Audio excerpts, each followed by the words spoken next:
TRW. Some games. Don't know if this is a good idea, but I'm going to go ahead and do it anyways. I'm definitely at a crossroads here. Don't know which way I'm going to head, which way I want to head. I have a handful of games that I've been thinking of recently, I guess is one way to put it. And I'm just going to talk about them.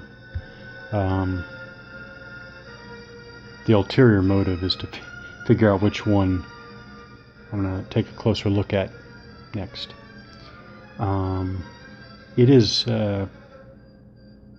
quite funny to me, quite funny to me that they're all American Civil War. Not planned at all. Yeah, not planned. Just kind of where my head's at this time. Okay. So first, of course, is Devil's Den. This game looks incredible. As a matter of fact, I keep saying that, but it just looks great. No, I'm not going to open it up. But lead the Texas Brigade, Lee's Imperial Guard, who fought for both Devil's Den and Little Round Top. Command the 124th New York Orange Blossoms or the 40th New York Mozart Regiment. That kind of down in the weeds detail is so enticing. Frankly, just so enticing. Deploy the 20th Maine on Chamberlain Spur, where Colonel Chamberlain won the Congressional Medal of Honor. Choose from 3 scenarios: Devil's Den, Little Round Top, with a combined major battle scenario. Locate Hell's Kitchen, Bloody Run, the Slaughter Pen in the Valley of Death. Includes sharpshooters, breastworks, artillery, and bayonet charges. So, this is the game, and I've never played Squad Leader, but this is the game that, as far as I can tell, deserves the title Civil War Squad Leader, as far as I can tell. Well, of course, Little Round Top, the Avalon Hill mini game, early 80s, does as well, but as far as being a full bookcase game and everything, mounted maps, this seems more appropriately the Squad Leader of American Civil War. So no doubt I'm going to try this. But I was thinking recently that now that I think I've kind of gotten maybe part of the gist of the design of Little Round Top, I'm not sure I want to go into Devil's Den right away, because I don't know, I feel like I want to I think maybe I want to come at Devil's Den with a little more mental freshness, as opposed to coming to Devil's Den right after Little Round Top. Alright, A Gleam of Bayonets. I only recently discovered the wonderful universe of the early Great Battles of the American Civil War, Great Battles of the American Civil War series. This one looks incredible. I checked again recently, so this is like the 3rd time I've checked. This very, very large game has an incredibly short errata list, which is pretty impressive. So there's always I'm not going to say always, I'm saying I have been thinking about maybe going back and picking up, doing what I did earlier when I first took a look at this game and set up a part of the battle. Main point would be to try to pick up some more of the detail, more of the subtlety, more of the design interactions of the ACW standard rules. It's just so far this game just delivers such a pleasing play experience. Definitely stands out. Definitely stands out. This one is probably certainly the least mainstream, least mainstream of the 5 here. A one-off.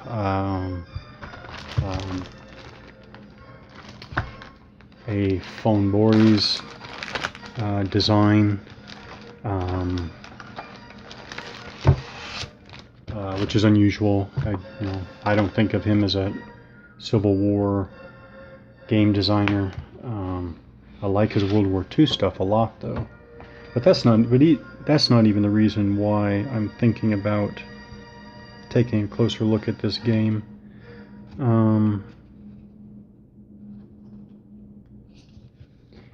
This is Perryville. So the game Stars and Bars is the Battle of Perryville. It is less than a half map. So on one half map you get the play area, the turn record, track, train effects chart. Yeah, that's what, and even dead space. So this is really 3/4 of a half sheet. Yeah, 3/4 of a half sheet. Was that Chaplin River to Lebanon Pike?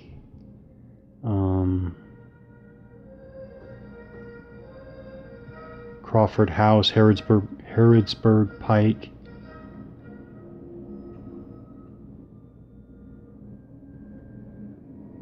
Yeah, and I've visited Perryville Battlefield. Okay, so Harrodsburg Pike and Crawford House up to Dorsey House. That is cool that it had. I like that they have the modern road designations on there. Okay, so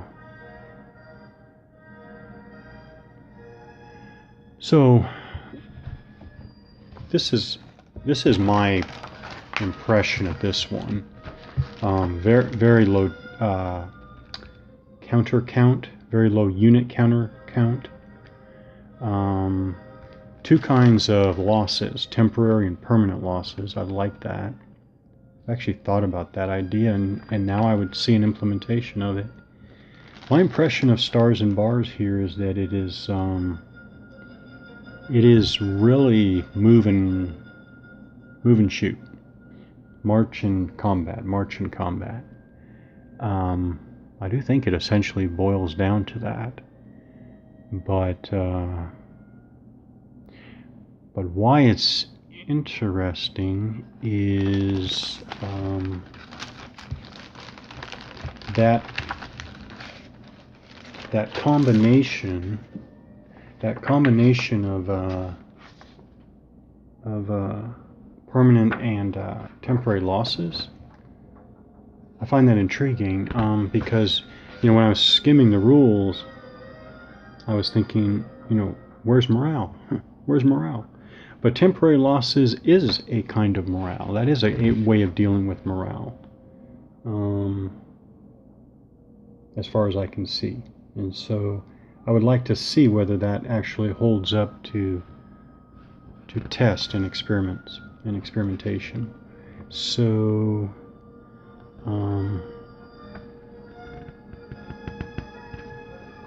yeah, I'm not sure I can say much more than that. Oh no, there is one more thing. It has incremental strength losses, which is, I think I mentioned this before. I'll go ahead and say it again. Darn near a mandatory for me, and this has it. So I wonder.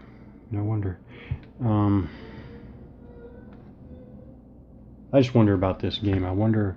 Oh, actually, there's one more point. When I went on Board Game Geek. Now, of course, there's virtually nothing substantial for this game, meaning I can find no reviews or anything like that. But even in the user comments, or I should say, however, in the user comments, there's a good dozen or so user comments, and I recall only seeing one clear-cut negative.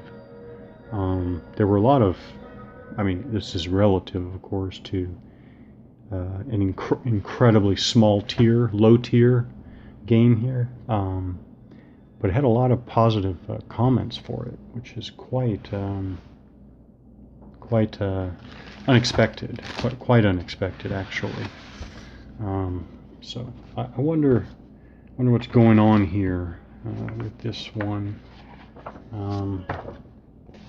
Stars and Bars, Battle of Perryville, Wargamer Magazine game by Vance Von Voorhees. I want to make sure I got that right. Almost positive. Where is it?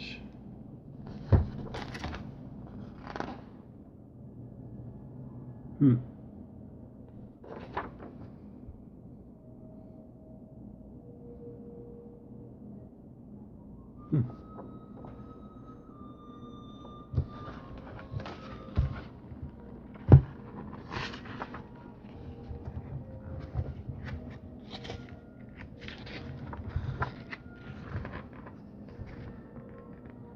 Credits, yeah. Game design and development, Vance Von Voorhees. So yeah.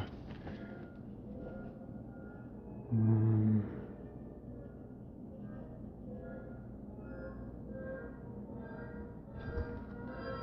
1984. So that is a possibility. Now we turn over to some totally different options here. So I guess I'll leave Dead of Winter last. So there is None But Heroes. Obviously much newer game. Much newer game. A very substantial game. Line of Battle Series Game 1. 2011. Let's see, 2 full color charts and tables booklets, but how many? 2 full color game maps. 1,400 counters. 2 full counter sheets just of markers, 8 scenarios, 4 or 1 map or smaller. So that's doable.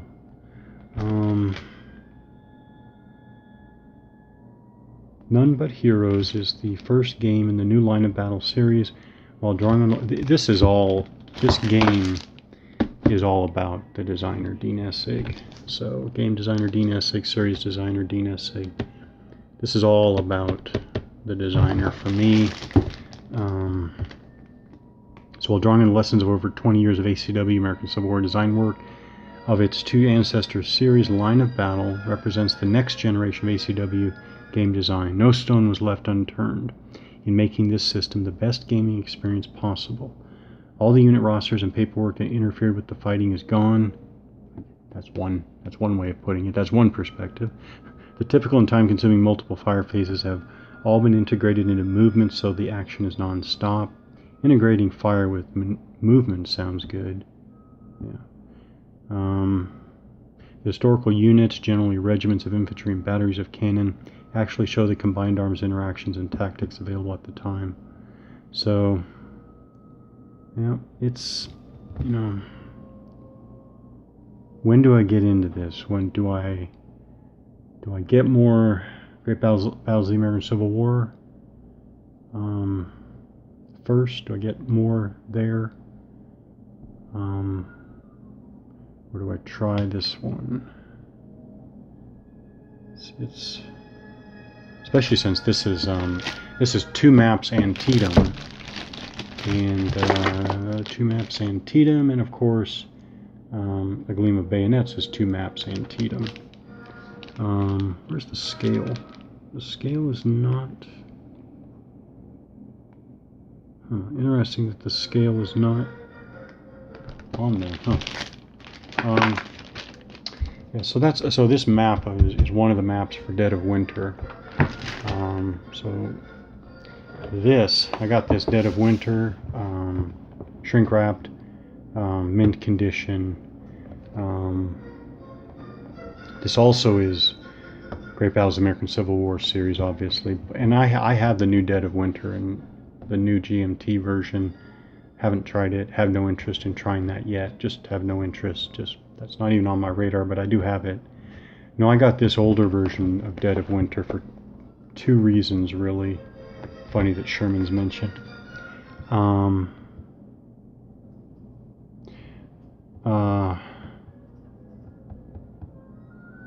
Two reasons. One, I understand that this does have the turn continuation table mechanic, which I'm actually interested in. One. Oh, and two, this, as far as I can tell, this might represent in complexity the very pinnacle of the Great Battles of the American Civil War series. I do believe on Board Game Geek, by weight, this is the heaviest of the Great Battles of the American Civil War game, if I remember correctly. This is, I believe, a 4.4 something in weight on Board Game Geek. Very, very heavy. I think it's basically head and shoulders above the next Great Battles of the American Civil War title in weight. 4.4 something is right up there, not next to, but that's in the vicinity of Advanced Squad Leader, so that entices me. That entices me a lot. So 2 full maps, 800 multicolored thick counters. That's true. Very nice, nicely die-cut counters. Dead of Winter. One of the maps here. Very enticing. I'm not, as much as I want to get to the complexity, and the TCT of Dead of Winter First Edition here, I'm not sure I want to jump up to this before getting a better handle on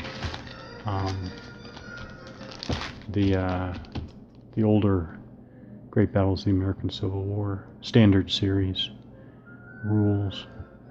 But still been thinking a lot about this, giving it a try. Just so enticing. Yeah, 5 games. Happen to all be American Civil War, but they're 5 games that I have been thinking about taking a closer look at recently. Don't know which direction I'm going to head here. I don't know. Do I want to build on something I've started? Do I want to jump into something entirely,